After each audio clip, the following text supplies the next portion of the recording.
Hi friends, welcome to master class by competitive exam express. അപ്പോൾ ഇന്നത്തെ ഈ ഒരു ക്ലാസ്സിൽ നമ്മൾ ഡിസ്കസ് ചെയ്യാൻ വേണ്ടി പോകുന്നത് ബ്രിട്ടീഷ് ചൂഷണവും ചെറുത്തുനിൽപ്പുകളും എന്ന SSCRT പോർഷനാണ്. ഇത് SCRTയിലെ മാത്രം ഭാഗമല്ല, കുറച്ച് നമ്മൾ എക്സ്ട്രാ ആഡ് ചെയ്തിട്ടുണ്ട്. അപ്പോൾ നമ്മുടെ ഒക്ടോബർ 25 നടക്കുന്ന 10th പ്രിലിംസ്, അതുപോലെ നവംബർ ആദ്യവാരം നടക്കുന്ന രണ്ടാം ഘട്ടം, അപ്പോൾ ഇതിനൊക്കെ ഉപകാരപ്പെടുന്ന രീതിയിലുള്ള ക്ലാസ്സുകളാണ് നമ്മൾ ഇതുമായി ബന്ധപ്പെട്ട് ചെയ്തു പോരുന്നത്. 4-5 SCRT നമ്മളിവിടെ പഠിപ്പിക്കും. ആ SCRTയിൽ നിന്ന് ഏറ്റവും കൂടുതൽ ചോദ്യങ്ങൾ വരുമെന്ന് ഉറപ്പുള്ളത് കൊണ്ടാണ് ആ ഭാഗങ്ങൾ നമ്മളിവിടെ എടുക്കുന്നത്. ഓക്കെ, അതുകൊണ്ട് ഇന്നത്തെ ആദ്യത്തെ ഈ ഒരു വീഡിയോയിൽ നമ്മൾ ബ്രിട്ടീഷ് ചൂഷണവും ചെറുത്തുനിൽപ്പുകളുമാണ് നോക്കാൻ വേണ്ടി പോകുന്നത്. അതിലെ വളരെ പ്രധാനപ്പെട്ട പോയിന്റുകൾ മാത്രമാണ് നമ്മളിവിടെ ഡിസ്കസ് ചെയ്യാൻ ഉദ്ദേശിക്കുന്നത്. ഒന്നാമത് പാഠഭാഗത്ത് ഇങ്ങനെ പറയുന്നുണ്ട്, ഇന്ത്യൻ ഉപഭൂഖണ്ഡത്തിന്റെ എത്ര ശതമാനം പ്രദേശമാണ് ബ്രിട്ടീഷുകാരുടെ നേരിട്ടുള്ള നിയന്ത്രണത്തിൽ ഉണ്ടായിരുന്നത്? അതായത് ഇന്ത്യൻ ഉപഭൂഖണ്ഡത്തിന്റെ ഏകദേശം ഒരു ശതമാനമുണ്ട്, അത് ബ്രിട്ടീഷുകാരുടെ നേരിട്ടുള്ള നിയന്ത്രണത്തിൽ ഉണ്ടായിരുന്നതാണ്. ഇങ്ങനെ 63% ബ്രിട്ടീഷുകാരുടെ നേരിട്ടുള്ള നിയന്ത്രണത്തിൽ ഉണ്ടായിരുന്നത് എന്ന് മനസ്സിലാക്കുക. അതുപോലെ മറ്റൊന്നാണ് ബ്രിട്ടീഷ് പാർലമെന്റ് അംഗമായിരുന്ന വില്യം ഫുള്ളർട്ടന്റെ വാക്കുകളാണ്. ബ്രിട്ടീഷ് ഭരണത്തിന് കീഴിൽ കൃഷിയിടങ്ങൾ കുറ്റിക്കാടുകളായി തീർന്നിരിക്കുന്നു, കർഷകർ കൊള്ളയടിക്കപ്പെട്ടിരിക്കുന്നു. ഇങ്ങനൊരു കോട്ട് ചിലപ്പോൾ നമുക്ക് നമ്മുടെ പരീക്ഷയിൽ ചോദിക്കാം. അതായത് ബ്രിട്ടീഷ് ഭരണത്തിന് കീഴിൽ കൃഷിയിടങ്ങൾ കുറ്റിക്കാടുകളായി തീർന്നിരിക്കുന്നു, കർഷകർ കൊള്ളയടിക്കപ്പെട്ടിരിക്കുന്നു. ഇത് ആരുടെ വാക്കുകൾ എന്ന് ചോദിച്ചാൽ വില്യം ഫുള്ളർട്ടൻ ആണ്. ബ്രിട്ടീഷ് പാർലമെന്റ് അംഗമായ വില്യം ഫുള്ളർട്ടന്റെ വാക്കുകളാണ് എന്ന് മനസ്സിലാക്കുക. കാരണം അത്രയധികം ഇവിടെ നിന്ന് എന്താണ് ബ്രിട്ടീഷുകാർ അവരുടെ നാട്ടുകളിലേക്ക് കടത്തിയിരിക്കുന്നു. ഇവിടുത്തെ സ്പൈസസ് ആയിക്കോട്ടെ, മറ്റു കാര്യങ്ങൾ എന്തോ ആയിക്കോട്ടെ, എല്ലാം ഇവിടുന്ന് കൊള്ളയടിക്കപ്പെട്ടിരിക്കുകയാണ്. ഇവിടുത്തെ കർഷകരെ മുഴുവൻ ഊറ്റിക്കുടിച്ചിരിക്കുന്നു എന്നാണ് അതിന്റെ അർത്ഥമായിട്ട് ഇവിടെ പറയുന്നത്. കാരണം അങ്ങനെ കുറ്റിക്കാടുകൾ മാത്രമാണ്, വേറെ ഒന്നുമില്ല. അത്തരത്തിൽ കർഷകരെ കൊള്ളയടിക്കപ്പെട്ടിരിക്കുന്നു എന്നാണ് വില്യം ഫുള്ളർട്ടൻ പറഞ്ഞിരിക്കുന്നത്. ഓക്കെ, മറ്റൊന്ന് അന്നത്തെ ആ ഒരു നികുതി വ്യവസ്ഥയെ കുറിച്ചാണ്. ശാശ്വത ഭൂനികുതി വ്യവസ്ഥയിൽ ഒരു പ്രദേശത്തെ നികുതി പിരിക്കുന്ന ആളിനെ വിളിക്കുന്നത് എന്താണ്? അത് സെമീന്ദാർ എന്നാണ്. ജമീന്ദാർമാർ എന്ന് കേട്ടിട്ടില്ലേ? അതാണ് സെമീന്ദാർ. അതായത് ശാശ്വത ഭൂനികുതി വ്യവസ്ഥയിൽ ഒരു പ്രദേശത്തെ നികുതി പിരിക്കുന്ന ആളിനെ വിളിക്കുന്നത് സെമീന്ദാർ എന്നാണ്, സെമീന്ദാർ. അതുപോലെ തന്നെ ശാശ്വത ഭൂനികുതിയിൽ വിളയുടെ എത്ര ശതമാനമാണ് നികുതിയായി നൽകേണ്ടത്? നികുതിയായി നൽകേണ്ടത് എത്ര ശതമാനമാണ്? 60%. അതായത് ശാശ്വത ഭൂനികുതി വ്യവസ്ഥയിൽ വിളയുടെ 60% നികുതിയായി നൽകേണ്ടി വന്നിട്ടുണ്ട് എന്ന് കൂടെ നിങ്ങൾ മനസ്സിലാക്കുക. അതുപോലെ മറ്റൊന്നാണ് ദക്ഷിണേന്ത്യയിൽ ബ്രിട്ടീഷുകാർ നടപ്പിലാക്കിയ നികുതി വ്യവസ്ഥ. എവിടെയാണ്? ദക്ഷിണേന്ത്യയിൽ ബ്രിട്ടീഷുകാർ നടപ്പിലാക്കിയ നികുതി വ്യവസ്ഥ അറിയപ്പെടുന്നത് റയട്ട് വാരി എന്നാണ്. എന്താണ്? റയട്ട് വാരി എന്നാണ് അറിയപ്പെടുന്നത്. അതുപോലെ മറ്റൊന്നാണ് മഹൽവാരി. മഹൽവാരി നികുതി വ്യവസ്ഥയിൽ നികുതി പിരിക്കുന്നത് ഗ്രാമത്തലവന്മാരാണ്. ആരാണ്? ഗ്രാമത്തലവന്മാരാണ്. അപ്പൊ എന്താണ്? ശാശ്വത ഭൂനികുതി ഉണ്ട്, അതുപോലെ റയട്ട് വാരി ഉണ്ട്, മഹൽവാരി ഉണ്ട്. ഇതെല്ലാം കൃത്യമായി തന്നെ നിങ്ങൾ പഠിച്ചു വെക്കുക. നമ്മുടെ പാഠപുസ്തകത്തിൽ പറഞ്ഞിരിക്കുന്ന കാര്യങ്ങളാണ് ഈ ഒരു 3 എന്താണ് നികുതി വ്യവസ്ഥയും. അത് വ്യക്തമായി തന്നെ ഇവിടെ പറയുന്നുണ്ട്. അതായത് ശാശ്വത ഭൂനികുതി വ്യവസ്ഥയെ നടപ്പിലാക്കിയ പ്രദേശങ്ങൾ, അതായത് ഭൂനികുതി വ്യവസ്ഥയും നടപ്പാക്കിയ പ്രദേശങ്ങളുമാണ്. അതിൽ ഒന്നാമത്തതാണ് ശാശ്വത ഭൂനികുതി വ്യവസ്ഥ. അത് എവിടെയാണ് നടപ്പിലാക്കിയത്? ബംഗാള്, ബീഹാർ, ഒറീസ തുടങ്ങിയ പ്രദേശങ്ങളാണ്. ബംഗാളിലും ബീഹാറിലും ഒറീസയിലുമാണ് ഇത് നടപ്പിലാക്കിയത്, ശാശ്വത ഭൂനികുതി വ്യവസ്ഥ.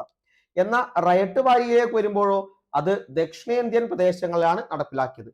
റയട്ട് വാരി നടപ്പിലാക്കിയത് ദക്ഷിണേന്ത്യൻ പ്രദേശങ്ങളിലാണ്. എന്നാൽ മഹൽവാരി നടപ്പിലാക്കിയത് വടക്കു പടിഞ്ഞാറൻ ഇന്ത്യയിലുമാണ്. എന്നൊന്ന് മനസ്സിലാക്കുക. അതായത് 3 തരത്തിലുള്ള ഭൂനികുതി വ്യവസ്ഥയാണ് നടപ്പാക്കിയിരുന്നത്. അതിൽ ശാശ്വത ഭൂനികുതി വ്യവസ്ഥ ബംഗാള്, ബീഹാർ, ഒറീസ എന്നിവിടങ്ങളിൽ നടപ്പിലാക്കി. റയട്ട് വാരിയാണെങ്കിൽ ദക്ഷിണേന്ത്യൻ പ്രദേശങ്ങളിൽ നടപ്പിലാക്കി. മഹൽവാരിയാണെങ്കിൽ വടക്കു പടിഞ്ഞാറൻ ഇന്ത്യയിലുമാണ് നടപ്പിലാക്കിയിരിക്കുന്നത് എന്ന് നിങ്ങൾ മനസ്സിലാക്കുക. ഓക്കെ, ഇവിടെ ഇങ്ങനെയാണ് നടപ്പിലാക്കിയിരിക്കുന്നത്. അടുത്തത് നമുക്കിവിടെ വ്യക്തമായിട്ട് തന്നെ കൊടുത്തിട്ടുണ്ട്, ശാശ്വത ഭൂനികുതി വ്യവസ്ഥ അഥവാ സെമീന്ദാരി സമ്പ്രദായം. ശാശ്വത ഭൂനികുതി വ്യവസ്ഥയിൽ ആരാണ് നികുതി പിരിക്കുന്നത്? സെമീന്ദാർമാരാണ്. അതുകൊണ്ട് തന്നെ അത് എന്താണ്? അത് സെമീന്ദാർ സമ്പ്രദായം എന്നുകൂടി അറിയപ്പെടുന്നത്. അതായത് ഭൂനികുതി വ്യവസ്ഥയാണ്, ശാശ്വത ഭൂനികുതി വ്യവസ്ഥ. ഇങ്ങനെയാണ് പറയുന്നത്, കോൺവാലിസ് പ്രഭു ഗവർണർ ജനറൽ ആയിരുന്ന കാലത്ത് നടപ്പിലാക്കിയതാണ് ശാശ്വത ഭൂനികുതി വ്യവസ്ഥ അഥവാ സെമീന്ദാരി സമ്പ്രദായം. ഇത് സെമീന്ദാരി സമ്പ്രദായം എന്നും അറിയപ്പെടുന്നു. കാരണം കർഷകരിൽ നിന്ന് ഈ ഒരു സമ്പ്രദായത്തിൽ സെമീന്ദാർമാരായിരുന്നു നികുതി പിരിച്ചിരുന്നത്. ആരാണ്? സെമീന്ദാർമാർ. അതുകൊണ്ട് ശാശ്വത ഭൂനികുതി വ്യവസ്ഥ സെമീന്ദാരി സമ്പ്രദായം എന്നും അറിയപ്പെടുന്നു. നടപ്പിലാക്കിയത് കോൺവാലിസ് പ്രഭു, ഗവർണർ ജനറൽ ആയിരുന്ന കാലത്ത് കോൺവാലിസ് പ്രഭുവാണ് നടപ്പിലാക്കിയത്. ഇത് പിരിച്ചെടുക്കുന്ന നികുതിയുടെ 1/11 അവർക്ക് കമ്മീഷനായി ലഭിച്ചിരുന്നു. അതായത് സെമീന്ദാർമാർ പിരിക്കുന്നു. ഇങ്ങനെ പിരിച്ചെടുക്കുന്ന നികുതിയുടെ 1/11 ആർക്ക് കമ്മീഷനായി? സെമീന്ദാർമാർക്ക് കമ്മീഷനായി ലഭിച്ചിരുന്നു.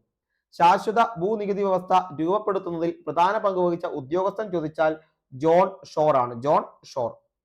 കാർഷിക ഉൽപാദനത്തിന്റെ 45% കമ്പനിക്കും 15% സെമീന്ദാർമാർക്കും 40% മാത്രം കർഷകർക്കും ലഭിക്കുമെന്ന് അദ്ദേഹം കണക്കാക്കിയിട്ടുണ്ട്. ഇതാണ് ശാശ്വത ഭൂനികുതി വ്യവസ്ഥ അഥവാ സെമീന്ദാരി സമ്പ്രദായം.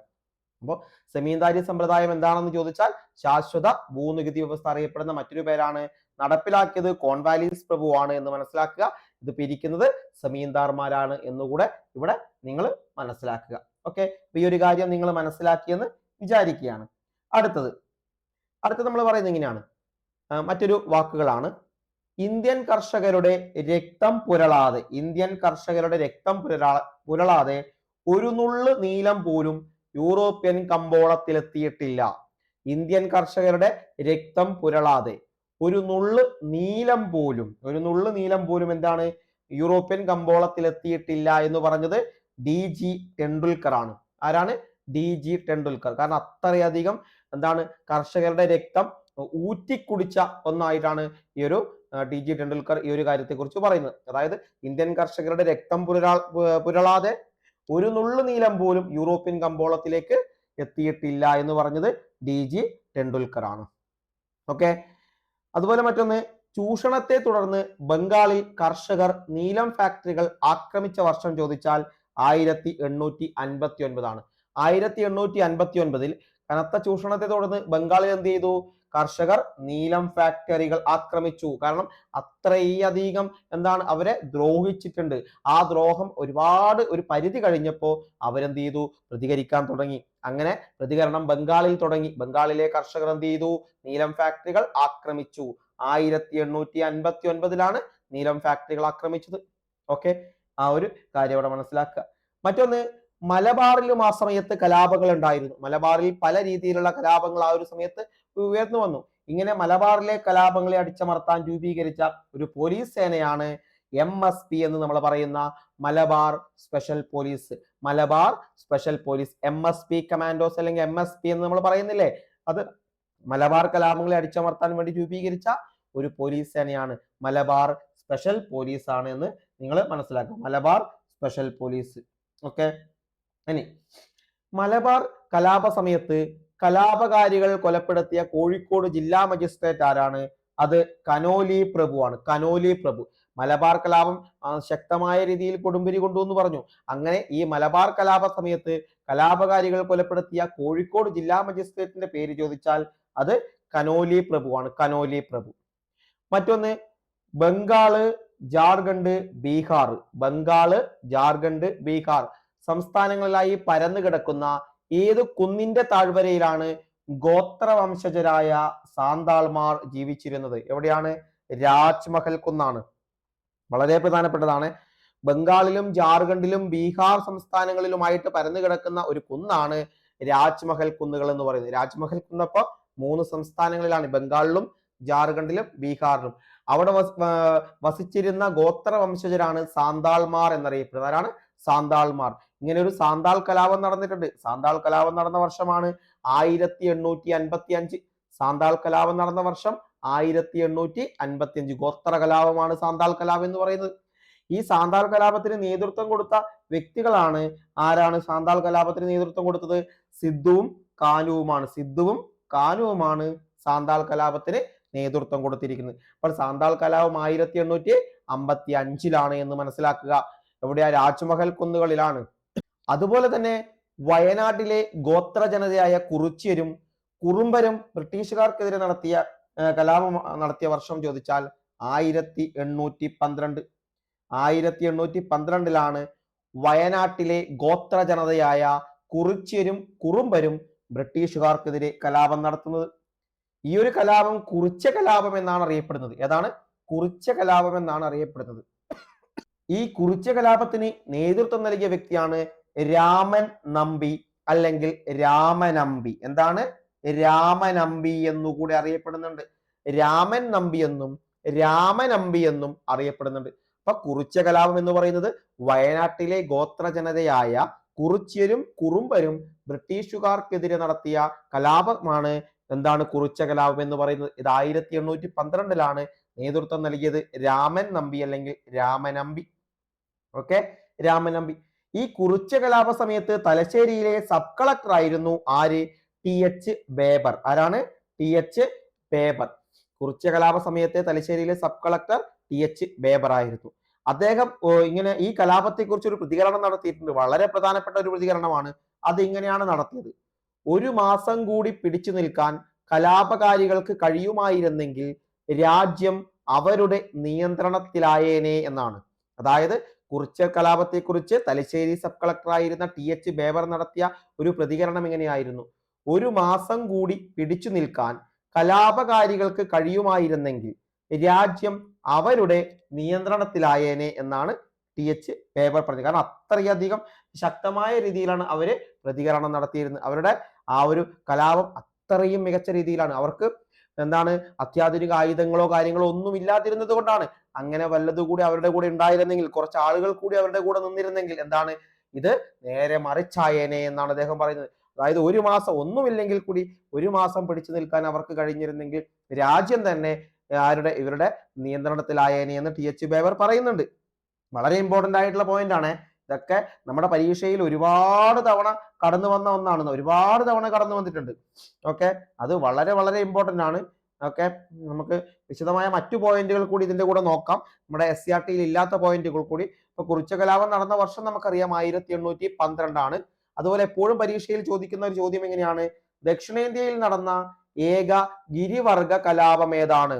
അത് കുറിച്യ കലാപമാണ്. ദക്ഷിണേന്ത്യയിൽ നടന്ന ഏക ഗിരിവർഗ കലാപം ചോദിച്ചാൽ അത് കുറിച്യ കലാപമാണ് എന്ന് മനസ്സിലാക്കുക. ദക്ഷിണേന്ത്യ ഒരുപാട് തവണ പരീക്ഷയിൽ ചോദിച്ചിട്ടുണ്ട്. ഏക ഗിരിവർഗ കലാപം ദക്ഷിണേന്ത്യയിൽ നടന്നത് അത് കുറിച്യ കലാപമാണ്. എന്താണ് 1812 നടന്ന കുറിച്യർ കലാപത്തിന്റെ കാരണങ്ങൾ എന്ന് ചോദിച്ചാൽ എന്താണ് കാരണങ്ങൾ? ഒന്ന്, ബ്രിട്ടീഷുകാർ അധിക നികുതി ചുമത്തിയത്. ഏറ്റവും പ്രധാനം എപ്പോഴും കടന്നു വരുന്ന കാരണങ്ങൾ എന്ന് പറയുന്നത് ഈ ഒന്ന് തന്നെയാണ്. അതായത് ബ്രിട്ടീഷുകാരുടെ അധിക നികുതി, ആ അധിക നികുതി ചുമത്തിയത്. മറ്റൊന്ന്, നികുതി പണമായി തന്നെ അടയ്ക്കാൻ നിർബന്ധിച്ചു. ഇത്രയും നാളും പണമല്ലാതെ മറ്റ് കാർഷിക കാര്യങ്ങളൊക്കെ അവർ കൊടുത്തിരുന്നു. അങ്ങനെ പിന്നെ പല സാധനങ്ങളും അങ്ങനെ കൊടുത്തിരുന്നു. പക്ഷേ ഇവിടെ എന്ത് ചെയ്തു? നികുതി അത്തരത്തിൽ മതിയാവില്ല, പകരം പണമായിട്ട് തന്നെ അടയ്ക്കാൻ എന്ത് ചെയ്തു? നിർബന്ധിച്ചു. മറ്റൊന്ന്, നികുതി അടക്കാൻ കഴിയാത്തവരുടെ കൃഷിഭൂമി എന്ത് ചെയ്തു? ബ്രിട്ടീഷുകാർ പിടിച്ചെടുത്തു. നികുതി അടക്കാൻ കഴിയാത്തവരുടെ കൃഷിഭൂമി ബ്രിട്ടീഷുകാർ പിടിച്ചെടുത്തു. ഇതാണ് കുറിച്യ കലാപത്തിന്റെ കാരണങ്ങൾ എന്ന് പറയുന്നത്. ഇതാണ് കുറിച്യ കലാപത്തിന്റെ പ്രധാന കാരണങ്ങൾ എന്ന് പറയുന്നത്. ഇനി വളരെ പ്രധാനപ്പെട്ട അല്ലെങ്കിൽ അതിമനോഹരമായ ഒരു മുദ്രാവാക്യമുണ്ട് കുറിച്യ കലാപത്തിന്. അതാ ഇങ്ങനെയാണ്: വട്ടത്തൊപ്പിക്കാരെ നാട്ടിൽ നിന്നും പുറത്താക്കുക. കുറിച്യ കലാപത്തിന്റെ വളരെ പ്രധാനപ്പെട്ട അല്ലെങ്കിൽ വളരെ മനോഹരമായ ഒരു മുദ്രാവാക്യമാണ് വട്ടത്തൊപ്പിക്കാരെ നാട്ടിൽ നിന്നും പുറത്താക്കുക എന്നത്. വട്ടത്തൊപ്പിക്കാരെ നാട്ടിൽ നിന്നും പുറത്താക്കുക, അതാണ് കുറിച്യ കലാപത്തിന്റെ മുദ്രാവാക്യം. ഒരുപാട് തവണ പരീക്ഷയിൽ ചോദിച്ച ഒരു മുദ്രാവാക്യമാണ് വട്ടത്തൊപ്പിക്കാരെ നാട്ടിൽ നിന്നും പുറത്താക്കുക എന്നത്. ഏത് കലാപത്തിന്റെ മുദ്രാവാക്യമായിരുന്നു? പഠിച്ചു വച്ചേക്കുക കൃത്യമായിട്ട് തന്നെ. അത് കുറിച്യ കലാപത്തിന്റെ മുദ്രാവാക്യമാണ്. ഇനി എന്നാണ് കുറിച്യ കലാപം അടിച്ചമർത്തിയെന്ന് ചോദിച്ചാൽ 1812 തന്നെ മെയ് മാസം 8-ാം തീയതി. 1812 മെയ് മാസം 8-ാം തീയതി കുറിച്യർ കലാപം അടിച്ചമർത്തി. അതുപോലെ പരീക്ഷയിൽ ചോദിക്കുന്ന മറ്റൊരു ചോദ്യമാണ്: കുറിച്യർ കലാപത്തിൽ കുറിച്യരെ കൂടാതെ പങ്കെടുത്ത ആദിവാസി വിഭാഗം ഏതാണ്? കുറിച്യരെ കൂടാതെ പങ്കെടുത്ത ആദിവാസി വിഭാഗമാണ് കുറുമ്പർ. ആരാണ്? കുറുമ്പർ ആണ്. കുറിച്യരും കുറുമ്പരും നടത്തിയ കലാപമാണ് കുറിച്യ കലാപം എന്നാണ് പഠിക്കുക. ഓക്കെ, കുറിച്യരും കുറുമ്പരും നടത്തിയ കലാപം. അങ്ങനെ തന്നെ പഠിച്ചു മുന്നോട്ട് പോകുക. വളരെ ഈസി ആയിട്ട് തന്നെ നമുക്കത് ക്രാക്ക് ചെയ്യാൻ പറ്റും. അപ്പൊ ഇത് ദക്ഷിണേന്ത്യയിൽ നടന്ന ഏക ഗിരിവർഗ കലാപമാണെന്ന് പറഞ്ഞു. ഈ കുറിച്യർ ലഹള നടന്ന ജില്ല ചോദിച്ചാൽ വളരെ പ്രധാനമായും തന്നെ മനസ്സിലാക്കുക വയനാട്. വയനാട് ജില്ലയിലാണ് കുറിച്യർ ലഹള നടന്നിരിക്കുന്നത് എന്ന് മനസ്സിലാക്കുക. മറ്റൊന്ന് വളരെ പ്രധാനപ്പെട്ട ഒരു പ്രതികരണമാണ്. ഇന്ത്യയുടെ വാണിജ്യ ചരിത്രത്തിൽ ഇതുപോലൊരു ദുരിതം കാണാനില്ല. പരുത്തി നെയ്ത്തുകാരുടെ എല്ലുകൾ ഇന്ത്യൻ സമതലങ്ങളെ വെളുപ്പിക്കുന്നു. അതായത് ഇന്ത്യൻ തുണി വ്യവസായത്തിന്റെ തകർച്ചയോട് ഇങ്ങനെ പ്രതികരിച്ചത് വില്യം ബെന്റിക് ആണ്. ആരാണ്? William Bentinck. ഇന്ത്യയുടെ വാണിജ്യ ചരിത്രത്തിൽ ഇതുപോലൊരു ദുരിതം കാണാനില്ല. പരുത്തി നെയ്ത്തുകാരുടെ എല്ലുകൾ ഇന്ത്യൻ സമതലങ്ങളെ വെളുപ്പിക്കുന്നു. ഇങ്ങനെ ഈ ഒരു തകർച്ചയെക്കുറിച്ച്, വളരെ ഇന്ത്യയുടെ അവസ്ഥയെക്കുറിച്ചും ഇങ്ങനെ പ്രതികരിച്ചതാരാണ്? വില്യം ബെന്റിക് ആണ്. വില്യം ബെന്റിക് ആണ്. ഓക്കെ, അതവിടെ കൃത്യമായിട്ട് തന്നെ നോട്ട് ചെയ്ത് വെക്കുക. ഈ ഒരു എന്താണ് കോട്ട് വന്നു കഴിഞ്ഞാൽ, അല്ലെങ്കിൽ ആരാണ് ഇങ്ങനെ പറഞ്ഞെന്ന് പറഞ്ഞാൽ വില്യം ബെന്റിക് ആണ്. ഇന്ത്യയുടെ വാണിജ്യ ചരിത്രത്തിൽ ഇതുപോലൊരു ദുരിതം കാണാനില്ല.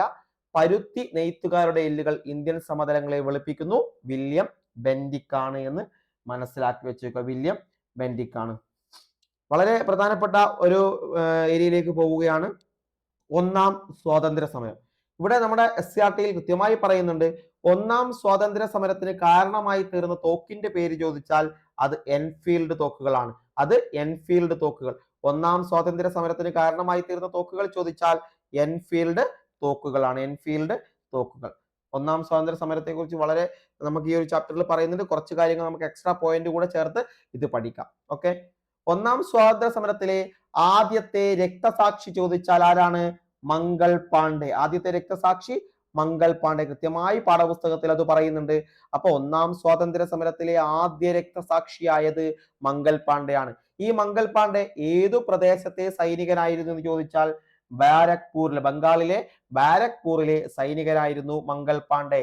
ഈ ഒരു പോയിന്റ് ഇവിടെ പഠിച്ചു വെച്ചേക്കുക. ഇനി 1857 ഒന്നാം സ്വാതന്ത്ര്യ സമരം ആരംഭിക്കുന്നത്. എപ്പോഴാണ്? 1857. ഒന്നാം സ്വാതന്ത്ര്യ സമരം ആരംഭിച്ചത് എവിടെ വെച്ചാണ് എന്ന് ചോദിച്ചാൽ മീററ്റിൽ വെച്ചാണ് ആരംഭിച്ചത് മീററ്റിൽ വെച്ചാണ്. അപ്പൊ 1857 ഒന്നാം സ്വാതന്ത്ര്യ സമരം ആരംഭിക്കുന്നത് മീററ്റിൽ വെച്ചാണ്. ഇന്ത്യയുടെ ഒന്നാം സ്വാതന്ത്ര്യ സമരം എന്നറിയപ്പെടുന്നത് 1857 വിപ്ലവമാണ്.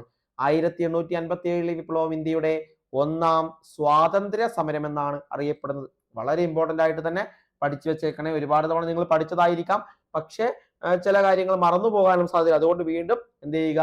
റിവൈൻഡ് ചെയ്യുക എന്ന് മാത്രമാണ് നമ്മൾ ഉദ്ദേശിക്കുന്നത്. ഇനി ഒന്നാം സ്വാതന്ത്ര്യ സമരം ആരംഭിച്ചത് 1857 മെയ് മാസം 10-ാം തീയതിയാണ് ഉത്തർപ്രദേശിലെ മീററ്റ്. മീററ്റ് എവിടെയാണ്? ഉത്തർപ്രദേശിലാണ്. പഠിച്ചു വെച്ചേക്കുക. ഒന്നാം സ്വാതന്ത്ര്യ സമരം ആരംഭിച്ചത് 1857 മെയ് മാസം 10-ാം തീയതി ഉത്തർപ്രദേശിലെ മീററ്റിൽ. ആദ്യ രക്തസാക്ഷി നമ്മൾ പറഞ്ഞു മംഗൾ പാണ്ഡെ. ആരാണ്? മംഗൾ പാണ്ഡെ. മംഗൾ പാണ്ഡെ ഉൾപ്പെടുന്ന സൈനിക വിഭാഗമാണ് 34-ാം Bengal infantry regiment. 34-ാം Bengal infantry regiment Barrackpore എന്നാണ് അത് അറിയപ്പെടുന്നത്. ഓക്കെ, ഇനി ഇന്ത്യയുടെ ഒന്നാം സ്വാതന്ത്ര്യ സമര സമയത്ത് മുഗൾ ഭരണാധികാരി ആരാണ്? ആ സമയത്ത്, അതായത് 1857 മെയ് 10-നാണ് ഒന്നാം സ്വാതന്ത്ര്യ സമരം ആരംഭിക്കുന്നത് നമ്മൾ പറഞ്ഞു. ഈ ഒരു സമയത്ത് ആരായിരുന്നു മുഗൾ ഭരണാധികാരി? അത് ബഹദൂർ ഷാ സഫർ അല്ലെങ്കിൽ ബഹദൂർ ഷാ രണ്ടാമൻ. അപ്പൊ ബഹദൂർ ഷാ രണ്ടാമൻ തന്നെയാണ് ബഹദൂർ ഷാ സഫർ എന്നും അറിയപ്പെടുന്നത്. ആരാണ്? ബഹദൂർ ഷാ സഫർ എന്നും അറിയപ്പെടുന്നത്. മനസ്സിലാക്കുക. ഈ ബഹദൂർ ഷാ രണ്ടാമനെ എന്താണ് നാട് കടത്തിയത് എങ്ങോട്ടാണ്? അവസാനം ഈ ഒരു യുദ്ധത്തിന്റെ അവസാനം എന്താണ്? ബഹദൂർ ഷാ രണ്ടാമനെ, മുഗൾ ചക്രവർത്തിയെ നാട് കടത്തുന്നത് ബ്രിട്ടീഷുകാർ. എങ്ങോട്ടേക്കാണ്? അത് റങ്കൂണിലേക്കാണ്. മ്യാൻമർ, അതായത് ഇപ്പോഴത്തെ മ്യാൻമറിലെ റങ്കൂണിലേക്കാണ് നാട് കടത്തുന്നതെന്ന് മനസ്സിലാക്കുക. അതായത് നാട് കടത്തുന്നത്. ഇനി ഏത് ചക്രവർത്തിയുടെ ശവകുടീരത്തിൽ നിന്നാണ് ബഹദൂർ രണ്ടാമനെ ബ്രിട്ടീഷുകാർ പിടികൂടുന്നതെന്ന് ചോദിച്ചാൽ ഹുമയൂണിന്റെ ശവകുടീരത്തിൽ നിന്നാണ്. ഹുമയൂണിന്റെ ശവകുടീരത്തിൽ നിന്നാണ് ബഹദൂർ രണ്ടാമനെ ബ്രിട്ടീഷുകാർ പിടികൂടുന്നത്. അങ്ങനെ പിടികൂടിയിട്ടാണ് റങ്കൂണിലേക്ക് നാട് കടത്തുന്നത് എന്ന് കൂടി ഇവിടെ മനസ്സിലാക്കി വെക്കുക. ഇനി വളരെ പ്രധാനപ്പെട്ട 2 പോയിന്റ് കൂടി ഇതിൽ പഠിക്കുക. 1857 വിപ്ലവ സമയത്തെ ബ്രിട്ടീഷ് ഗവർണർ ആരാണെന്ന് ചോദിച്ചാൽ അത് കാനിങ് പ്രഭുവാണ്. 1857 വിപ്ലവ സമയത്തെ ബ്രിട്ടീഷ് ഗവർണർ കാനിങ് പ്രഭുവും ബ്രിട്ടീഷ് രാജ്ഞി എന്ന് പറയുന്നത് വിക്ടോറിയ രാജ്ഞിയുമാണ്. ബ്രിട്ടീഷ് രാജ്ഞി വിക്ടോറിയ രാജ്ഞിയുമാണ് എന്ന് പഠിച്ചു വെച്ചേക്കുക. ഓക്കെ, ആ ഒരു കാര്യം ഇവിടെ പഠിച്ചേക്കുക. അതുപോലെ തന്നെ മറ്റൊന്നാണ് 1857 വിപ്ലവത്തിന്റെ വന്ധ്യവയോധികൻ എന്നറിയപ്പെടുന്നത് ആരാണ്? അത് കൻവർ സിംഗ് ആണ്. വന്ധ്യവയോധികൻ എന്നറിയപ്പെടുന്നത് കൻവർ സിംഗ് ആണ് എന്ന് മനസ്സിലാക്കുക. ഓക്കെ, ബ്രിട്ടീഷ് 1857 വിപ്ലവത്തിന്റെ വന്ധ്യവയോധികൻ. എന്നാൽ 1857 വിപ്ലവത്തിന്റെ അനന്തരഫലം എന്ന് പറയുന്നത് എന്താണ് ഈ ഒരു വിപ്ലവത്തിന്റെ അനന്തരഫലം? അത് ഈസ്റ്റ് ഇന്ത്യ കമ്പനിയുടെ ഭരണം അവസാനിക്കുകയും ബ്രിട്ടീഷ് രാജ്ഞി നേരിട്ട് ഭരണം ഏറ്റെടുക്കുകയും ചെയ്തു എന്നതാണ്. ഓക്കെ, ഇതാണ് ഇതിന്റെ അനന്തര ഫലം. അതായത് 1858 ഗവൺമെന്റ് ഓഫ് ഇന്ത്യ ആക്ട് പ്രകാരം ഇന്ത്യയുടെ ഭരണം ബ്രിട്ടീഷ് രാജ്ഞിയുടെ കീഴിലായി മാറുകയാണ്. ബ്രിട്ടീഷ് രാജ്ഞിയുടെ കീഴിലായിട്ട് മാറുകയാണ് എന്ന് മനസ്സിലാക്കുക. അതുപോലെ മനസ്സിലാക്കേണ്ട മറ്റൊന്നാണ് 1858 government of India act British പാർലമെന്റിൽ അവതരിപ്പിച്ച ബ്രിട്ടീഷ് പ്രധാനമന്ത്രിയാണ് പാൽമേർസ്റ്റൺ പ്രഭു. പാൽമേർസ്റ്റൺ പ്രഭുവാണ് ഈ ഒരു ആക്ട് ബ്രിട്ടീഷ് പാർലമെന്റിൽ അവതരിപ്പിക്കുക. അന്നത്തെ പ്രധാനമന്ത്രിയായിരുന്ന പാൽമേർസ്റ്റൺ പ്രഭുവാണ് 1858 government of India act British പാർലമെന്റിൽ അവതരിപ്പിക്കുന്നത്. 1857 വിപ്ലവത്തിന്റെ അംബാസിഡർ എന്നറിയപ്പെടുന്നത് അസിമുള്ള ഖാൻ ആണ്. അസിമുള്ള ഖാൻ ആണ് എന്ന് മനസ്സിലാക്കുക. 57 വിപ്ലവത്തിന്റെ അംബാസിഡർ അസിമുള്ള ഖാൻ. ഇനി വളരെ പ്രധാനപ്പെട്ടതാണ്, നമ്മുടെ സ്റ്റേറ്റ്മെന്റ് പോലുള്ള ചോദ്യങ്ങളിൽ കടന്നു വരുന്ന ഒന്ന്. 1857 വിപ്ലവം വ്യാപിക്കാത്ത പ്രദേശങ്ങളാണ് പഞ്ചാബും ബോംബെയും. 1857 വിപ്ലവം വ്യാപിക്കാത്ത പ്രദേശങ്ങൾ ചോദിച്ചാൽ പഞ്ചാബും ബോംബെയുമാണ്. 1857 കലാപം നടന്ന സ്ഥലങ്ങളിൽ ബ്രിട്ടീഷുകാർ ആദ്യം പിടിച്ചെടുത്തത് ഏതാണെന്ന് ചോദിച്ചാൽ ഡൽഹിയാണ്. കലാപം നടന്ന സ്ഥലങ്ങളിൽ ബ്രിട്ടീഷുകാർ ആദ്യം പിടിച്ചെടുത്തത് ഡൽഹിയാണ് എന്ന് മനസ്സിലാക്കുക. ഡൽഹിയിലെ കശാപ്പുകാരൻ എന്നറിയപ്പെടുന്നത് ആരാണ്? അത് ജോൺ നിക്കോൾസൺ ആണ്. ഡൽഹിയിലെ കലാപം അടിച്ചമർത്തിയ ജോൺ നിക്കോൾസൺ ആണ് ഡൽഹിയിലെ കശാപ്പുകാരൻ എന്നറിയപ്പെടും. അതുപോലെ 1857 വിപ്ലവത്തിന്റെ ബുദ്ധി കേന്ദ്രം എന്നറിയപ്പെടുന്നത് നാനാ സാഹിബാണ്. 1857 വിപ്ലവത്തിന്റെ ബുദ്ധി കേന്ദ്രം നാനാ സാഹിബാണ്. ഈ നാനാ സാഹിബ് എന്ന് പറയുന്നത് പേഷ്വ ബാജിറാവുവിന്റെ ദത്തുപുത്രനാണ് നാനാ സാഹിബ്. അദ്ദേഹത്തിന്റെ യഥാർത്ഥ നാമമാണ് ദോണ്ടുപന്ത്. എന്താണ്? ദോണ്ടുപന്ത് എന്നാണ് യഥാർത്ഥ നാമം എന്ന് പറയുന്നത് കൂടി ഇവിടെ നോട്ട് ചെയ്യണം. ഓക്കെ, ദോണ്ടുപന്ത് എന്നാണ്. ഇനി ഈ കലാപത്തെ 1857 വിപ്ലവത്തെ കാൺപൂരിൽ നയിച്ചത് ആരാണ് എന്ന് ചോദിച്ചാൽ അത് നാനാ സാഹിബാണ്.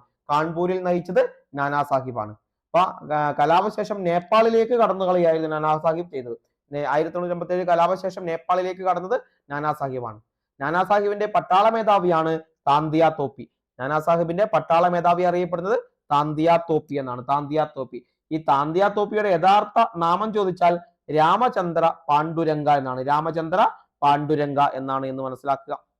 വളരെ പ്രധാനമായിട്ട് മനസ്സിലാക്കേണ്ട ഒന്നാണ്.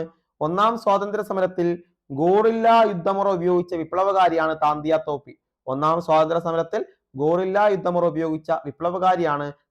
തോപ്പി. റാണി ലക്ഷ്മിബായിയുടെ യഥാർത്ഥ നാമം ചോദിച്ചാൽ അത് മണികർണിക എന്നാണ്. മനുബായി എന്നും ഝാൻസി റാണി അറിയപ്പെടുന്നത്. ഓക്കെ, റാണി ലക്ഷ്മിബായി അഥവാ ഝാൻസി റാണി അറിയപ്പെടുന്നത് മനുബായി എന്നാണ്. ഓക്കെ, അതുപോലെ 1857 വിപ്ലവത്തിലെ ജവാൻ ഓഫ് ആർക്ക് എന്നറിയപ്പെടുന്നത് റാണി ലക്ഷ്മിബായി ആണ്. 1857 വിപ്ലവത്തിലെ ജവാൻ ഓഫ് ആർക്ക് എന്ന് അറിയപ്പെടുന്നത്. ഓക്കെ, അതുകൂടി പഠിക്കുക. ഇരുണ്ട പശ്ചാത്തലത്തിലെ പ്രകാശമാനമായ ബിന്ദു എന്ന് ഝാൻസി റാണിയെ വിശേഷിപ്പിച്ചത് ആരാണ്? അത് ജവഹർലാൽ നെഹ്റു ആണ്. വളരെ ഇമ്പോർട്ടന്റ് ആയി പഠിച്ചു വെച്ചേക്കുക. ഇരുണ്ട പശ്ചാത്തലത്തിലെ പ്രകാശമാനമായ ബിന്ദു എന്ന് ഝാൻസി റാണിയെ വിശേഷിപ്പിച്ചത് ജവഹർലാൽ നെഹ്റു. മറ്റൊന്ന് 1857 ഒന്നാം സ്വാതന്ത്ര്യ സമരം, പ്രദേശം, നേതാക്കൾ, കലാപസ്ഥലം എന്നിവ മനസ്സിലാക്കുക. അപ്പൊ ഡൽഹിയിൽ കലാപം നയിച്ചത് ആരാണ്? ബഹദൂർ ഷാ രണ്ടാമനാണ്. ഝാൻസിയിൽ റാണി ലക്ഷ്മിബായി. അപ്പൊ ഡൽഹിയിൽ ബഹദൂർ ഷാ രണ്ടാമൻ, ഝാൻസി റാണി ലക്ഷ്മിബായി. അതുപോലെ ലക്നൌവിലേക്ക് എത്തുമ്പോൾ ബീഗം ഹസ്രത് മഹൽ. കാൺപൂരിൽ നാനാ സാഹിബും താന്തിയ തോപ്പിയും. ഫൈസാബാദിലെ മൗലവി അഹമ്മദുള്ളയാണ് എന്ന് മനസ്സിലാക്കുക. ഓക്കെ, ഈ ഒരു കാര്യങ്ങൾ അവിടെ പഠിച്ചു വെച്ചേക്കുക. ഇനി കുറച്ച് പ്രധാനപ്പെട്ട വിശേഷണങ്ങളാണ്. ഫ്യൂഡൽ ഇന്ത്യയുടെ അവസാന ചിറകടി എന്ന് 1857 കലാപത്തെ വിശേഷിപ്പിച്ചത് ജവഹർലാൽ നെഹ്റു ആണ്. ഇന്ത്യയുടെ ഒന്നാം സ്വാതന്ത്ര്യ സമരം എന്ന് വിശേഷിപ്പിച്ചത് വി ഡി സവർക്കർ. ആഭ്യന്തര കലാപം എന്ന് വിശേഷിപ്പിച്ചത് എസ് ബി ചൗധരിയാണ്. ആദ്യത്തേതോ ദേശീയമോ സ്വാതന്ത്ര്യ സമരമോ ആയിരുന്നില്ല എന്ന് വിശേഷിപ്പിച്ചത് RC മജുംദാർ ആണ്. ആദ്യത്തേതോ ദേശീയമോ സ്വാതന്ത്ര്യ സമരമോ ആയിരുന്നില്ല എന്ന് വിശേഷിപ്പിച്ചത് RC മജുംദാർ ആണ് എന്ന് മനസ്സിലാക്കുക. RC മജുംദാർ ആണ്. അതുപോലെ ദേശീയ ഉയർത്തെഴുന്നേൽപ്പ് എന്ന് വിശേഷിപ്പിച്ചത് ബെഞ്ചമിൻ ഡിസ്രേലി ആണ്. ദേശീയ ഉയർത്തെഴുന്നേൽപ്പ് എന്ന് വിശേഷിപ്പിച്ചത് ബെഞ്ചമിൻ ഡിസ്രേലി. 1887 കലാപ സമയത്ത് കലാപത്തെ അല്ലെങ്കിൽ ശിപായി ലഹള എന്ന് ആദ്യമായി വിളിച്ചത് സ്റ്റാൻലിയാണ്. സ്റ്റാൻലിയാണ് ശിപായി ലഹള എന്ന് ആദ്യമായിട്ട് വിളിക്കുന്നത്. ഓക്കെ, ആ കാര്യം ഇവിടെ പഠിച്ചു വെക്കുക. ഇനി കലാപം അടിച്ചമർത്തിയത് ആരൊക്കെയാണ് എന്നാണ് നോക്കുന്നത്. കലാപം അടിച്ചമർത്തിയത് ഡൽഹിയിലെ ജോൺ നിക്കോൾസൺ ഹഡ്സൺ. അതുപോലെ കാൺപൂരിലേക്ക് വരുമ്പോൾ ഹാവ്ലോക്കും ക്യാമ്പലുമാണ്. ഝാൻസിയിലെ ഹ്യൂഗ് റോസ് ആണ് ഝാൻസിയിലേക്ക് വരുന്നത്. ഹ്യൂഗ്. ലക്നൌവില് ക്യാമ്പൽ. ഇതൊന്ന് പഠിച്ചു വെച്ചേക്കുക. ഡൽഹിയിൽ ജോൺ നിക്കോൾസൺ വളരെ ഇമ്പോർട്ടന്റ് ആയി പഠിക്കുക. കാൺപൂർ ഹാവ്ലോക്കും ക്യാമ്പലും, ഝാൻസിയിൽ ഹ്യൂഗ്, ലക്നൌവിൽ ക്യാമ്പലാണ്. ഓക്കെ, അതൊന്ന് നോട്ട് ചെയ്യുക. അടുത്ത ഒരു ഏരിയയിലേക്ക് കടക്കുകയാണ്. ഇന്ത്യൻ നാഷണൽ കോൺഗ്രസിനെ കുറിച്ചാണ്.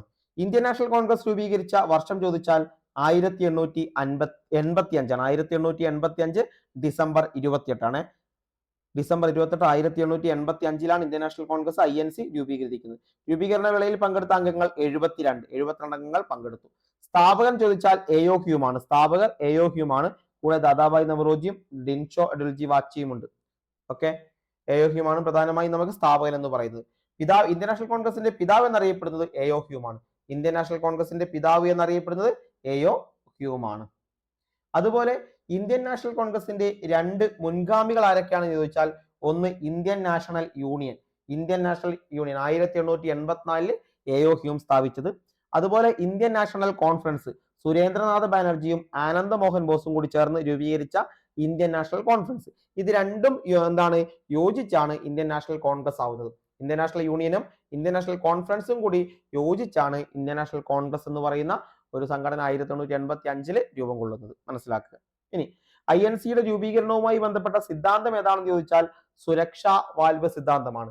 പ്രധാനപ്പെട്ട ചോദ്യമാണ്, ചോദിക്കും. INCയുടെ ഇന്ത്യൻ നാഷണൽ കോൺഗ്രസിന്റെ രൂപീകരണവുമായി ബന്ധപ്പെട്ട സിദ്ധാന്തമാണ് സുരക്ഷാ വാൽവ് സിദ്ധാന്തം. INCയുടെ ആദ്യത്തെ പ്രസിഡന്റ് WC ബാനർജി ആണ്. പഠിച്ചു വെക്കുക, WC ബാനർജി. ആദ്യത്തെ ജനറൽ സെക്രട്ടറി ആണ് ആര്? AO ഹ്യൂം ആണ്. ആദ്യ സെഷന്റെ സ്ഥലം, അതായത് ആദ്യത്തെ നമ്മുടെ ഈ ഒരു സമ്മേളനം നടന്നത് ഗോകുൽ തേജ്പാൽ സംസ്കൃത സ്കൂളാണ്. ബോംബെയിലെ ഗോകുൽ തേജ്പാൽ സംസ്കൃത സ്കൂളാണ് എന്ന് മനസ്സിലാക്കുക. കോൺഗ്രസിന്റെ ആദ്യ സമ്മേളന സമയത്ത് ഇന്ത്യയിലെ ബ്രിട്ടീഷ് വൈസ്രോയി ലോർഡ് ഡഫറിൻ ആയിരുന്നു. 1885 ആദ്യ സമ്മേളന സമയത്ത് ഇന്ത്യയിലെ ബ്രിട്ടീഷ് വൈസ്രോയി ആണ് ലോർഡ് ഡഫറിൻ എന്ന് പറയുന്നത്. ഇനി INCയുടെ ആദ്യത്തെ പ്രമേയം അവതരിപ്പിച്ചത് ആരാണ് എന്ന് ചോദിച്ചാൽ G. സുബ്രഹ്മണ്യ അയ്യർ ആണ്. INCയുടെ ആദ്യ പ്രമേയം അവതരിപ്പിച്ച വ്യക്തിയാണ് G. സുബ്രഹ്മണ്യ അയ്യർ എന്ന് പറയുന്നത്. INCയുടെ ഒന്നാമത്തെ പ്രസിഡന്റ് WC ബാനർജി ആണെന്ന് പറഞ്ഞു. രണ്ടാമത്തത് ദാദാഭായ് നവറോജി ആണ്. 1886 ദാദാഭായ് നവറോജി. എന്നാൽ INCയിലെ ആദ്യത്തെ വനിതാ അംഗം ആരാണെന്ന് ചോദിച്ചാൽ കാദംബിനി ഗാംഗുലിയാണ്. 1889 ബോംബെ സെക്ഷനിലാണ് ആദ്യമായിട്ട് ഒരു വനിതാ അംഗം വരുന്നത്. 1889 4 വർഷത്തിന് ശേഷമാണ് ബോംബെ സെഷനിൽ ആദ്യത്തെ വനിതാ അംഗം വരുന്നത്. അത് കാദംബിനി ഗാംഗുലിയാണ്. എന്നാൽ കോൺഗ്രസ് സമ്മേളനത്തെ അഭിസംബോധന ചെയ്ത ആദ്യ വനിത ചോദിച്ചാൽ അത് കാദംബിനി ഗാംഗുലി. കോൺഗ്രസ് സമ്മേളനത്തെ അഭിസംബോധന ചെയ്ത ആദ്യ വനിത കാദംബിനി ഗാംഗുലി. എന്നാൽ ആദ്യത്തെ വനിതാ പ്രസിഡന്റ് ചോദിച്ചാൽ അത് ആനി ബസന്റ് ആണ്. ആദ്യത്തെ വനിതാ പ്രസിഡന്റ് ആനി ബസന്റ് ആണ്. 1917 കൽക്കട്ട സെഷനിലാണ് ആനി ബസന്റ്. ആരൊക്കെയാണ് കോൺഗ്രസ് പ്രസിഡന്റ് ആയിരുന്നെങ്കിൽ നമ്മൾ പണ്ട് പറഞ്ഞിട്ടുണ്ട്. അസിൻസ് കോൺഗ്രസ് എന്നാണ്. അസിന്റെ Congress. Annie Besant, Sarojini Naidu, Indira Gandhi, Nellie Sen Gupta, Sonia Gandhi. ഇത് അങ്ങോട്ടും ഇങ്ങോട്ടും മാറ്റിയിട്ടുണ്ട്. അതായത് ഇതൊരു അസിൻസ് എന്ന് പറഞ്ഞ പേര് ക്രിയേറ്റ് ചെയ്യാൻ വേണ്ടി ഇങ്ങനെ പറഞ്ഞത് ആനി ബസന്റ്, സരോജിനി നായിഡു, നെല്ലിസൺ ഗുപ്ത, പിന്നെ ഇന്ദിരാഗാന്ധി, അത് കഴിഞ്ഞാണ് സോണിയാഗാന്ധി. ഓക്കെ, അപ്പൊ ആദ്യത്തെ വനിതാ പ്രസിഡന്റ് ആനി ബസന്റ് ആണ്. 1917 കൽക്കട്ട. INCയുടെ പ്രസിഡന്റായ ആദ്യ വിദേശ വനിത ചോദിച്ചാലും ആനി ബസന്റ് ആണ്. അയർലൻഡുകാരിയാണ്. ഇനി ആദ്യത്തെ ഇന്ത്യൻ വനിതാ പ്രസിഡന്റ് ചോദിച്ചാൽ സരോജിനി നായിഡു. 1925 കാൺപൂർ സെഷൻ. 1925 കാൺപൂർ സെഷനിലാണ് ആദ്യത്തെ ഇന്ത്യൻ വനിതാ പ്രസിഡന്റ് ആയിട്ട് സരോജിനി നായിഡു വരുന്നത്. എന്നാൽ മറ്റൊന്ന്, സ്വാതന്ത്ര്യത്തിന് ശേഷം INCയുടെ ആദ്യ വനിതാ പ്രസിഡന്റ് ആരാണ്? അത് ഇന്ദിരാഗാന്ധിയാണ്. 1959 ഡൽഹി സെഷനിലാണ് പ്രസിഡന്റ് ആയത്. സ്വാതന്ത്ര്യത്തിന് ശേഷം INCയുടെ ആദ്യ വനിതാ പ്രസിഡന്റ് ഇന്ദിരാഗാന്ധിയാണ്. 1959 Delhi section. Okay, Delhi session ആണ് എന്ന് മനസ്സിലാക്കുക. ഇനി ആരാണ് ആദ്യത്തെ മുസ്ലിം പ്രസിഡന്റ് എന്ന് ചോദിച്ചാൽ ബദ്രുദ്ദീൻ തയ്യാബ്ജിയാണ്. ബദ്രുദ്ദീൻ തയ്യാബ് 1887 മദ്രാസ് സമ്മേളനത്തിൽ വെച്ചാണ് ആദ്യ മുസ്ലിം പ്രസിഡന്റായി ബദ്രുദ്ദീൻ തയ്യാബ്ജി ചുമതലയേൽക്കുന്നത്. ബദ്രുദ്ദീൻ തയ്യാബ്ജി ചുമതലയേൽക്കുന്നത്. ഇനി INCയിൽ അംഗമായ ആദ്യത്തെ മലയാളി ആരാണ്? INCയിൽ അംഗമായ ആദ്യത്തെ മലയാളി ബാരിസ്റ്റർ GP പിള്ളയാണ്. നമ്മളവിടെ ശങ്കരൻ നായർ, C ശങ്കരൻ നായർ എന്നോ ചേറ്റൂർ ശങ്കരൻ നായർ എന്നോ പറയരുത്. INCയിൽ അംഗമായ ആദ്യ മലയാളി ബാരിസ്റ്റർ GP പിള്ളയാണ്. 1889 അതുപോലെ ഒരു കോൺഗ്രസ് സമ്മേളനത്തിൽ പങ്കെടുത്ത ആദ്യ മലയാളി ചോദിച്ചാലും GP പിള്ളയാണ്. ഒരു കോൺഗ്രസ് സമ്മേളനത്തിൽ പങ്കെടുത്ത ആദ്യത്തെ മലയാളി GP പിള്ള.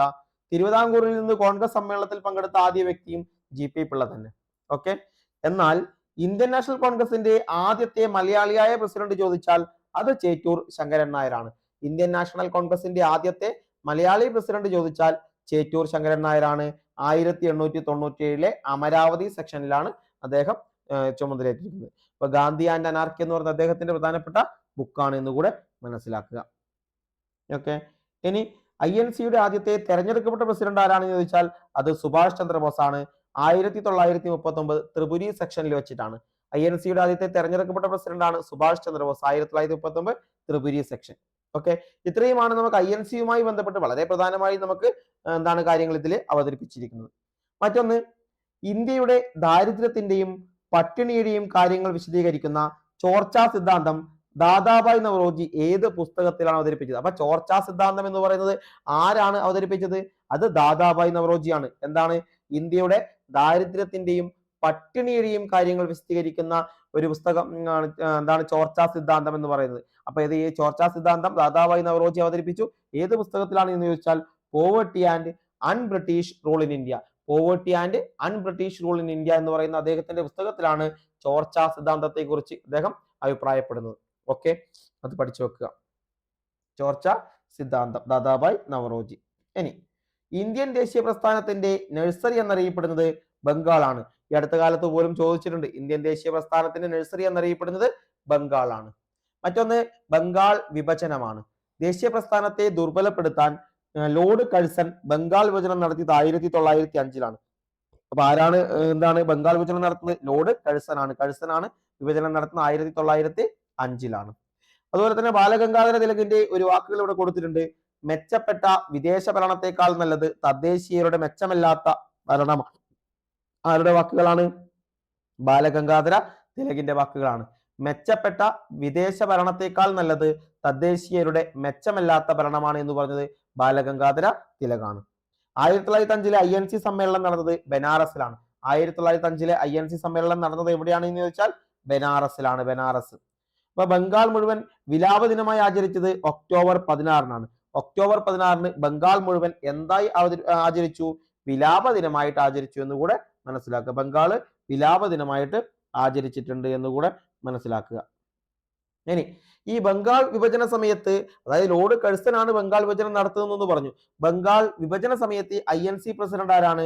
അത് ഗോപാലകൃഷ്ണ ഗോഖലെയാണ്. ബംഗാൾ വിഭജന സമയത്ത് INC പ്രസിഡന്റ് ഗോപാലകൃഷ്ണ ഗോഖലെയാണ്. ബംഗാൾ വിഭജനം നടപ്പിലാക്കുന്നത് ആരാണ്? അത് ലോർഡ് കഴ്സൺ ആണ്. എന്നാൽ ബംഗാൾ വിഭജനം നിലവിൽ വന്ന സമയത്തെ വൈസ്രോയി മിന്റോ രണ്ടാമൻ പ്രഭുവാണ്. മിന്റോ രണ്ടാമൻ, അതായത് ലോർഡ് കഴ്സൺ ഇത് പ്രഖ്യാപിച്ച ശേഷം മാറിപ്പോവുകയും പിന്നീട് മിന്റോ രണ്ടാമൻ വൈസ്രോയിയായി ചുമതലയേൽക്കുകയും ചെയ്തു. അപ്പൊ ബംഗാൾ വിഭജനം നിലവിൽ വന്ന സമയത്ത് വൈസ്രോയി മിന്റോ രണ്ടാമനും പ്രഖ്യാപിച്ചത് ലോർഡ് കഴ്സണുമാണ്. ബംഗാൾ വിഭജനം നിലവിൽ വരുന്നത് 1905 ഒക്ടോബർ 16 ഓക്കെ, ബംഗാൾ വിഭജനം പ്രഖ്യാപിച്ച വൈസ്രോയി കഴ്സൺ പ്രഭു. അതുപോലെ നിലവിൽ വന്ന 1905 ഒക്ടോബർ 16 നിലവിൽ വരുമ്പോൾ മിന്റോ രണ്ടാമനുമാണ് വൈസ്രോയി ആയിട്ടുണ്ടായിരുന്നത് എന്നുകൂടി മനസ്സിലാക്കുക. ഇനി ബംഗാൾ വിഭജനം പ്രഖ്യാപിച്ച വർഷമാണ് 1905 ജൂലൈ 20 1905 ജൂലൈ 20 ബംഗാൾ വിഭജനം പ്രഖ്യാപിക്കുന്നത്. എന്നാൽ അത് നടപ്പിലാകുന്നത് എപ്പോഴാണ് നമ്മൾ പറഞ്ഞിട്ടുണ്ട്? അത് ഒക്ടോബർ 16 വിലാപ ദിനമായി ആചരിച്ചത്. ഓക്കെ, ബംഗാൾ വിഭജനം റദ്ദാക്കിയത് 1911 ബംഗാൾ വിഭജനം റദ്ദാക്കുന്നത് 1911 ആരാണ് റദ്ദ് ചെയ്തത്? ഹർഡിഞ്ച് രണ്ടാമനാണ്. ഹർഡിഞ്ച് രണ്ടാമൻ. ബംഗാൾ വിഭജനം റദ്ദ് ചെയ്ത വൈസ്രോയി ചോദിച്ചാൽ ഹർഡിഞ്ച് രണ്ടാമൻ പ്രഭുവാണ്. ഈ ബംഗാൾ വിഭജനത്തെ തുടർന്ന് രൂപം കൊണ്ട പ്രസ്ഥാനമാണ് 1905 തന്നെ ഏതാണ്? സ്വദേശി പ്രസ്ഥാനം. ബംഗാൾ വിഭജനത്തെ തുടർന്ന് രൂപം കൊണ്ട പ്രസ്ഥാനം ചോദിച്ചാൽ സ്വദേശി പ്രസ്ഥാനമാണ്. ഓക്കെ, ബംഗാൾ വിഭജനത്തെക്കുറിച്ച് ആദ്യം അച്ചടിച്ച പത്രമാണ് സഞ്ജീവനി. ബംഗാൾ വിഭജനത്തെക്കുറിച്ച് ആദ്യം അച്ചടിച്ച പത്രം ചോദിച്ചാൽ അത് സഞ്ജീവനി പത്രമാണ്. ഏതാണ്? സഞ്ജീവനി പത്രം. ബ്രിട്ടീഷുകാരുടെ ഭിന്നിപ്പിച്ചു ഭരിക്കുക എന്ന നയത്തിന്റെ ഉദാഹരണം ഏതാണ് എന്ന് ചോദിച്ചാൽ അത് ബംഗാൾ വിഭജനമാണ്. ബ്രിട്ടീഷുകാരുടെ ഭിന്നിപ്പിച്ചു ഭരിക്കുക എന്ന ഡിവൈഡ് ആൻഡ് റൂൾ എന്ന് പറയും. ആ നയത്തിന്റെ ഉദാഹരണമാണ് ബംഗാൾ വിഭജനം. ബംഗാൾ വിഭജനം.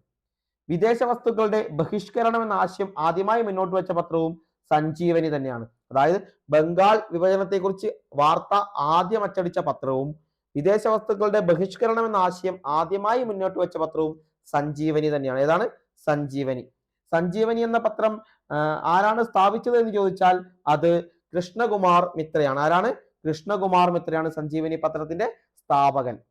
സ്വദേശി പ്രസ്ഥാനവുമായി ബന്ധപ്പെട്ട് ബംഗാൾ കെമിക്കൽ സ്വദേശി സ്റ്റോഴ്സ് സ്ഥാപിച്ചത് PC റേ ആണ്. PC റേ. സ്വദേശി പ്രസ്ഥാനവുമായി ബന്ധപ്പെട്ട് ബംഗാൾ കെമിക്കൽ സ്വദേശി സ്റ്റോഴ്സ് സ്ഥാപിച്ചത് PC റേ ആണ് എന്ന് മനസ്സിലാക്കുക. നമുക്ക് ഈ സമയത്ത് പ്രധാനപ്പെട്ട ഒരു കാര്യം പഠിക്കാനുള്ളത് കപ്പലോട്ടിയ തമിഴൻ എന്ന് പറഞ്ഞിട്ട് ഒരു ഏരിയ നമുക്ക് തരുന്നുണ്ട്. അതായത് തമിഴ്നാട്ടിൽ സ്വദേശി പ്രക്ഷോഭത്തിന് നേതൃത്വം കൊടുത്ത VO ചിദംബരം പിള്ള. ആരാണ്? തമിഴ്നാട്ടിൽ സ്വദേശി പ്രക്ഷോഭത്തിന് നേതൃത്വം കൊടുത്തവരാണ് VO ചിദംബരം പിള്ളയാണ്. ഇദ്ദേഹം തൂത്തുക്കുടി ആസ്ഥാനമാക്കി 1906 ഒരു സ്വദേശി സ്റ്റീം നാവിഗേഷൻ കമ്പനി ആരംഭിച്ചു. എന്താണ്? സ്വദേശി സ്റ്റീം നാവിഗേഷൻ കമ്പനി ആരംഭിച്ചു. അതുകൊണ്ട് അദ്ദേഹത്തെ VO ചിദംബരം പിള്ളയെയാണ് കപ്പലോട്ടിയ തമിഴൻ എന്ന് വിളിക്കുന്നത്. അപ്പൊ കപ്പലോട്ടിയ തമിഴൻ എന്ന് വിളിക്കുന്നത് VO ചിദംബരം പിള്ളയാണ്. അദ്ദേഹം 1906 സ്വദേശി സ്റ്റീം നാവിഗേഷൻ എന്ന് പറയുന്ന ഒരു കമ്പനി തൂത്തുക്കുടി ആസ്ഥാനമാക്കി ആരംഭിച്ചു. അതുകൊണ്ടാണ് പ്രാദേശിക കച്ചവടക്കാരിൽ നിന്ന് പിരിച്ചെടുത്ത 6 ലക്ഷം രൂപ മുതൽ മുടക്കിയാണ് ഈ ഒരു കമ്പനി സ്റ്റാർട്ട് ചെയ്യുന്നത്. Okay, VO Chidambaram Pillai. അതുപോലെ തന്നെ മറ്റൊരു പ്രധാനപ്പെട്ടതാണ് ഇന്ത്യൻ അസ്വസ്ഥതയുടെ പിതാവ് എന്നറിയപ്പെടുന്നത്. ആരാണ് ഇന്ത്യൻ അസ്വസ്ഥതയുടെ പിതാവ് എന്നറിയപ്പെടുന്നത്? ബാലഗംഗാധര തിലകനാണ്. ആരാണ്?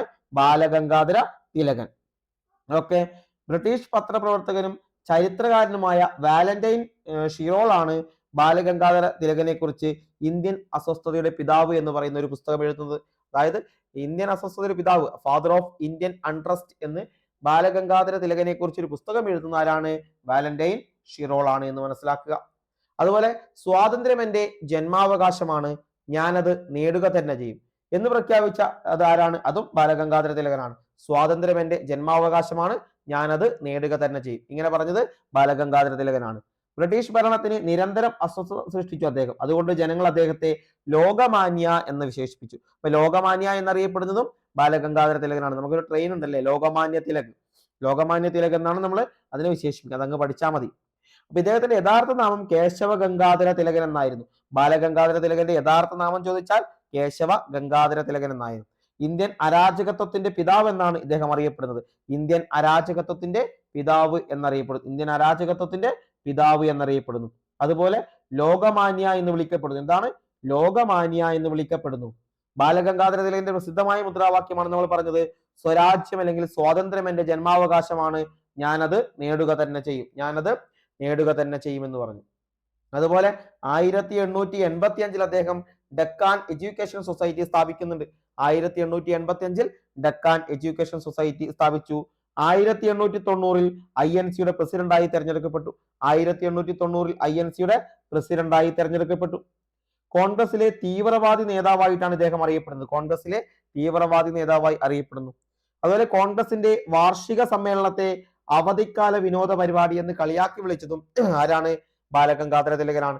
കോൺഗ്രസിന്റെ വാർഷിക സമ്മേളനത്തെ അവധിക്കാല വിനോദ പരിപാടി എന്നാണ് ബാലഗംഗാധര തിലകൻ കളിയാക്കി വിളിച്ചത്. അതുപോലെ ഇന്ത്യൻ സ്വാതന്ത്ര്യ സമര ചരിത്രത്തിൽ മഹാത്മാഗാന്ധി കഴിഞ്ഞാൽ ഏറ്റവും കൂടുതൽ കാലം ജയിൽവാസം അനുഭവിച്ച വ്യക്തിയാണ് ബാലഗംഗാധര തിലകൻ. അതായത് ഇന്ത്യയുടെ സ്വാതന്ത്ര്യ സമര ചരിത്രത്തിൽ മഹാത്മാഗാന്ധി കഴിഞ്ഞാൽ ഏറ്റവും കൂടുതൽ കാലം ജയിൽവാസം അനുഭവിച്ച വ്യക്തി കൂടിയാണ് ബാലഗംഗാധര തിലകൻ. 1916 ലക്നൗ ഉടമ്പടിയുടെ ശില്പി കൂടിയാണ് ബാലഗംഗാധര തിലകൻ. 1916 ലക്നൗ ഉടമ്പടി, കാരണം അത് ഹോം റൂൾ മൂവ്മെന്റുമായി ബന്ധപ്പെട്ടാണ്. ഹോം റൂൾ മൂവ്മെന്റ് പൂനെയിൽ ആരംഭിക്കാൻ നേതൃത്വം നൽകിയതും ആരാണ്? ബാലഗംഗാധര തിലകൻ. ലക്നൗ ഉടമ്പടി 1916 Balagangadhara Thilakan. Home rule movement പൂനെയിൽ ആരംഭിക്കാൻ നേതൃത്വം നൽകിയതും ബാലഗംഗാധര തിലകനാണ് എന്ന് മനസ്സിലാക്കുക. ബാലഗംഗാധര തിലകനാണ്. ബാലഗംഗാധര തിലകൻ ആരംഭിച്ച 2 പത്രങ്ങളാണ്, ഒന്ന് കേസരി, മറ്റൊന്ന് മറാത്ത. കേസരി എന്ന് പറയുന്നത് മറാഠി ഭാഷയിലും മറാത്ത ഇംഗ്ലീഷിലുമാണ്. ബാലഗംഗാധരയിൽ ആരംഭിച്ച 2 പത്രങ്ങളാണ് കേസരിയും മറാത്തിയും. കേസരി മറാഠി ഭാഷയിലും മറാത്ത ഇംഗ്ലീഷ് ഭാഷയിലുമാണ്. ബാലഗംഗാധര തിലകൻ എഴുതിയ പുസ്തകങ്ങളാണ് ഗീതാരഹസ്യവും Arctic home in the Vedas എന്നതും. ഗീതാരഹസ്യം, Arctic home in the Vedas എന്ന് പറയുന്ന പുസ്തകവും ഇദ്ദേഹം എഴുതിയതാണ് എന്ന് മനസ്സിലാക്കുക. അപ്പൊ നമ്മുടെ ഈ ഒരു ബ്രിട്ടീഷ് ചൂഷണവും ചെറുത്തുനിൽപ്പും എന്ന് പറയുന്ന ഈ ഒരു ചാപ്റ്ററിൽ ഇത്രയും വളരെ പ്രധാനപ്പെട്ട കാര്യങ്ങളാണ് പറഞ്ഞു വെക്കുന്നത്. ഇതിലെ കുറച്ചധികം പോയിന്റുകൾ നമ്മൾ ആഡ് ചെയ്തിട്ടുണ്ട്. ഇതൊക്കെ നമുക്ക് ഉപകാരപ്രദമുള്ള പോയിന്റുകൾ തന്നെയാണ്. കൃത്യമായിട്ട് പഠിച്ചു മുന്നോട്ട് പോവുക. നമുക്ക് ഏതൊരു പരീക്ഷയായാൽ പോലും ഇത് വളരെ വളരെ ഇമ്പോർട്ടന്റ് ആണ്. ദേവസ്വം ബോർഡ് പരീക്ഷ ആയിക്കോട്ടെ, PSC പരീക്ഷ ആയിക്കോട്ടെ, എന്തുമായിക്കോട്ടെ, PSCയുടെ ഏത് ഘട്ട പരീക്ഷ ആയിക്കോട്ടെ, അത് 10ാം ക്ലാസ് ആയാലും +2 ആയാലും ഡിഗ്രി ആയാലും ഒക്കെ ഇതിൽ നിന്ന് ചോദ്യങ്ങൾ വന്നു കണ്ടിട്ടുണ്ട്. അതുകൊണ്ട് കൃത്യമായിട്ട് തന്നെ പഠിച്ച് മുന്നോട്ട് പോകാൻ വേണ്ടി ശ്രമിക്കുക. ഇത്തരത്തിലുള്ള മറ്റു കുറച്ചധികം ക്ലാസ്സുകൾ കൂടി നമ്മൾ അടുത്ത ദിവസങ്ങളിലായിട്ട് നിങ്ങളിലേക്ക് എത്തിക്കുന്നതാണ്. ഓക്കെ, അപ്പൊ ക്ലാസ് ഇഷ്ടപ്പെട്ടാൽ ഒന്ന് ലൈക്ക് ചെയ്യുക. നിങ്ങളുടെ നിർദ്ദേശങ്ങളൊക്കെ ഒന്ന് കമന്റ് ബോക്സിൽ രേഖപ്പെടുത്തുക.